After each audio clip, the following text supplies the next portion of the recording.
Okay, I know this is gonna sound strange, this gonna sound real peculiar and eerie, but hear me out.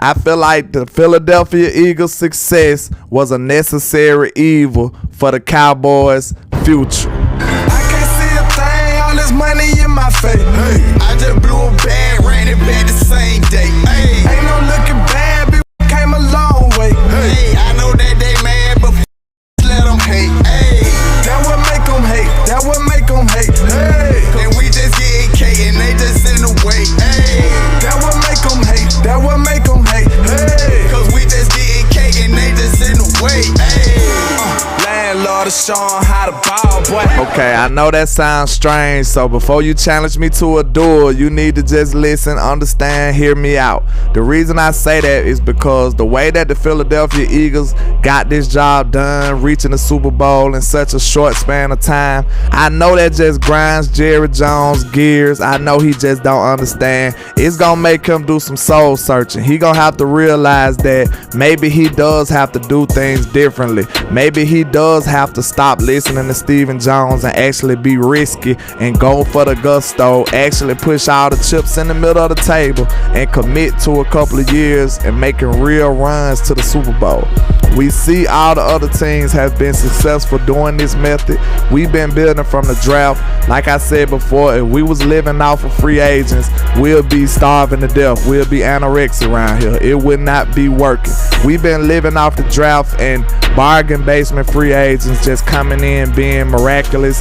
Will McClay has been working magic. But now with this division being way better than in past years, you know you're supposed to build your team to win the division first and then think about the playouts and stuff. So in the past, we didn't have to worry about this division being too competitive. We've been dominating this division for a minute.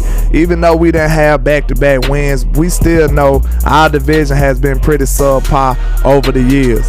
But now this division actually has some competition. The Giants are on an upswing. Even the Philadelphia Eagles are in the Super Bowl. Washington even looking like a strong team that could come along in the years. They may just be a quarterback or so away.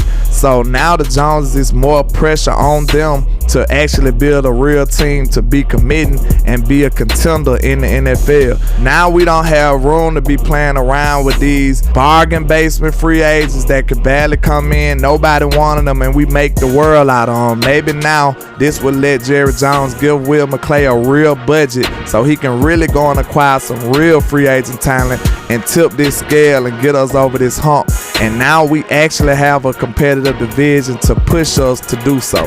Everybody love to talk about the money. We understand that all owners have money, so that's really not a flex when it comes to Jerry coming along with some of these owners in the NFL. You got to understand, Jerry's a prideful man. A man that will fire a legendary coach as soon as he come in, that's a prideful man. A man that'll fire a coach that got 2 Super Bowls back to back and just let him go in Jimmy Johnson and still haven't put him in the ring of honor, that's a prideful man. And he's moving with a lot of emotions. That's a lot of ego. So you gotta believe his ego is burning him. The fact that he gotta go into these owner meetings constantly over and over, not getting the job done.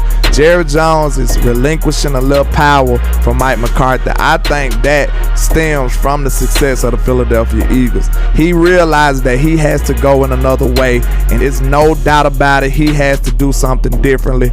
He's not doing what he needs to be doing. So I think this success from the Eagles made Jerry look in the mirror for once and say, hey, maybe I do need to change. So I feel like that played a part in us moving on from Kellen Moore, which I feel like was the best thing for this team. It's not really saying that Kellen is terrible or Dak is getting a pass. It's just saying that those two together has peaked, and I feel like it was time for a fresh start to do something different. Maybe Dak needs a new voice in his ear to get him where he needs to go. But that's all I got for you today, man. Just holla at your boy, Landlord from Alabama, with the same handle on all social media. And like I say, 1K, 1 love, Cowboys Nation. Let's go.